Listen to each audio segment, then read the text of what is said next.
승전 가능하긴 할까? 서울 연합뉴스 황철환 기자. 우크라이나를 침공한 러시아군이 3주도 안 돼 최소 7,000명, 많게는 10,000명이 넘는 전사자를 낸 것으로 분석되면서 애초 점쳐지던 완승과 점점 멀어지고 있다는 관측이 나오고 있다. 17일 영국 일간 가디언 등 외신에 따르면 우크라이나의 전황은 당장은 어느 쪽도 결정적인 군사적 돌파구를 찾지 못하는 상황으로 평가된다. 러시아군은 기초적 보급조차 원활히 이뤄지지 못할 정도로 준비되지 않은 상태에서 전쟁을 치르고 있다. 개전 초기 러시아군 일선 병사 대다수는 우크라이나를 침공할 것이란 사실조차 몰랐던 것으로 알려졌다. 일각에선 우크라이나에 투입된 러시아군 특수부대들이 3일 일정의 작전이란 말을 들었다는 증언도 나온다. 반면 우크라이나군은 예상보다 거센 전투 의지를 보였고 결과적으로 러시아군은 압도적 전력에도 불구하고 당초 목표였던 짧고 피 흘리지 않는 승리 달성에 실패했다. 이에 러시아군은 하르키우와 마리우폴 등 전략적 요충지로 분류되는 도시들의 무차별 포격과 폭격을 가하는 방향으로 전술을 전환, 대규모 민간인 인명피해를 초래했으나 아직 해당 도시들을 점령하지 못한 상황이다. 특히 전문가들은 러시아군이 우크라이나 상공의 제공권조차 완벽히 확보하지 못했다는 점을 주목하고 있다. CNN 방송에 따르면 러시아가 보유한 군용기는 1391기로 우크라이나의 10배가 넘는 규모다.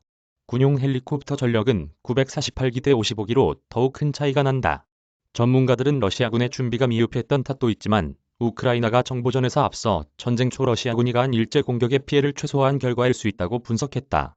러시아는 지난달 24일 우크라이나를 침공한 직후 순항미사일 등을 이용해 우크라이나 각지의 공항과 군용기 등을 타격했는데 이를 미리 알고 전투기와 대공미사일 등 주요 장비를 안전한 곳으로 옮겨뒀던 것으로 보인다는 것이다.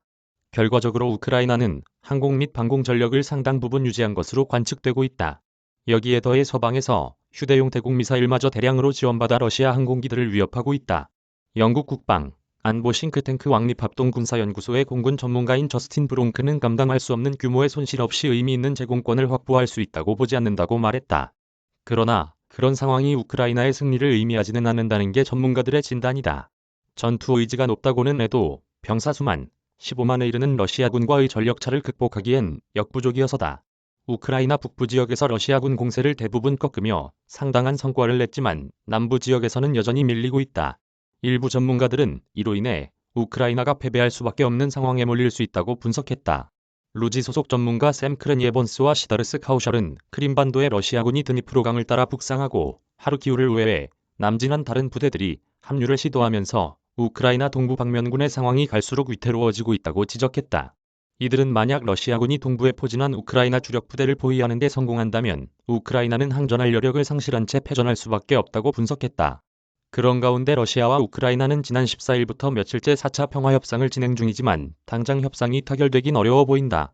블라디미르 푸틴 러시아 대통령 입장에선 러시아군이 진주한 우크라이나 동부와 남부 지역을 할양받는 정도는 돼야 러시아군 인명피해에 따른 정치적 책임을 피해갈 수 있겠지만 우크라이나 정부가 이를 받아들일 수 있을 리 없다는 얘기가 나온다. 결과적으로 우크라이나 전선에선 당분간 소모전이 지속될 것이라는 게 대체적인 관측이다. 이와 관련해 미 외교 전문지 포린 폴리시는 다음과 같은 세 가지 시나리오를 제시했다. 첫 번째는 러시아와 우크라이나가 지금과 같은 교착 상태를 유지하는 것이다. 러시아는 친러 분리주의 반군 점령지인 우크라이나 동부 돈바스 지역을 병합하거나 자치를 인정받는 수준에서 멈추고 서방은 테러 제재를 단계적으로 해제하는 것이다. 이 경우 돈바스 지역에선 저강도 분쟁이 지속될 가능성이 크며 우크라이나의 EU 가입 가능성이 있다. 두 번째는 러시아군이 궁극적으로 승리해 우크라이나의 침러 정권을 세우는 것이다.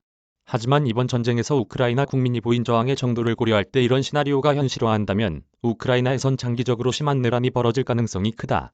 마지막으로는 우크라이나 침공 결정에 따른 정치적 역풍으로 러시아에서 정권 교체가 일어날 경우다.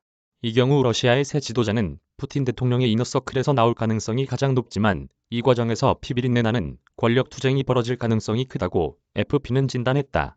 이메일 주소 제보는 카톡 악제보우